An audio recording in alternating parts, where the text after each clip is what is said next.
So isang katiits na naman natin nga nagpadala sa kaniyang area o markers para ating idikod. So bago tayo magpatuloy mga katiits, mag-intro muna tayo.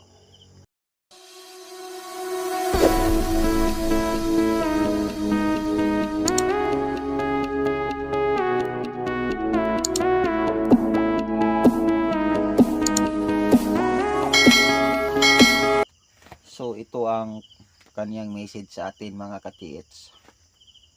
So ngayon, ito ang surface markers mga katiits, kung saan ito ang nag-describe sa mga bato nga nasa paligid nitong surface markers. So panoorin ninyo mga katiits, simple analysis, simple remapping para dali lang ninyo sundan. So itong markers mga katiits, nag-signage siya ng X. So ibig sabihin mayroong deposit sa area. So paano ito i-decode? So ganito mga katiits, sundan ninyo, panoorin ninyo hanggang matapos itong video. Kasi itong markers, nag-describe siya sa lahat ng bato, lahat ng markers nga nag-follow up sa kaniyang paligid. So ito mga katiits. So ito ang pag-describe nitong markers mga katiits. So ating lagyan ang markers sa bato kung saan ba ang eminisyon niya nga nag-follow up sign niya nga kung saan nag-describe sa area. So ito ating lagyan ng kulay red mga katiits. Sundan niyo maigi mga katiits ha. So yan katiits, may gidescribe siya bakit ganon ang pagka-okit, pagka-engrave. Kasi may gidescribe siya nga bato nga ganito og form. So ito katiits. Yan katiits ang bato nga gidescribe sa surface markers. So galing dito mga katiits, mayroon pa siyang opposite na bato. Ito katiits. So dito na ang confirmation mga katiits. So ito ang unang confirmation. Tingnan ninyo mga katiits, lagyan natin kulay red. So yan katiits ang confirmation sa bato. Ito, pakita natin ulit. Yan katiits ang confirmation sa engrave mga katiits. Ito.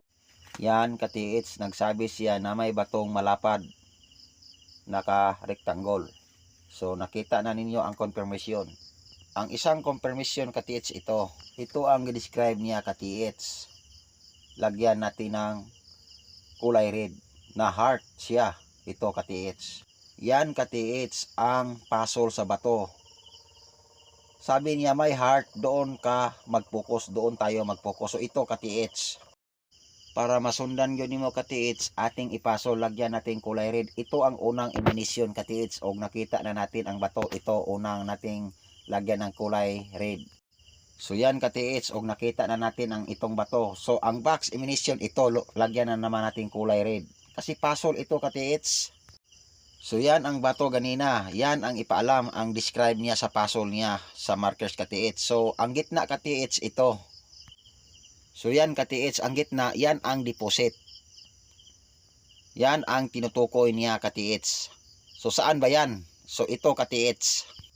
So lagyan na naman natin ng kulay red ang bato. Ito katiits. So yan katiits. Kaya ganyan ang pagka-engrave sa bato katiits. Kasi may heart daw nga bato. So ang dot sa gitna, yan ang deposit. So ito katiits. Ang sabi nito katiits, ang gitna deposit. Ito katiits. Balikan natin. Linagyan nating circle. Dot siya, tapos may katabi daw siya nga bato na heart. So ito katiits, balikan natin. So yan katiits.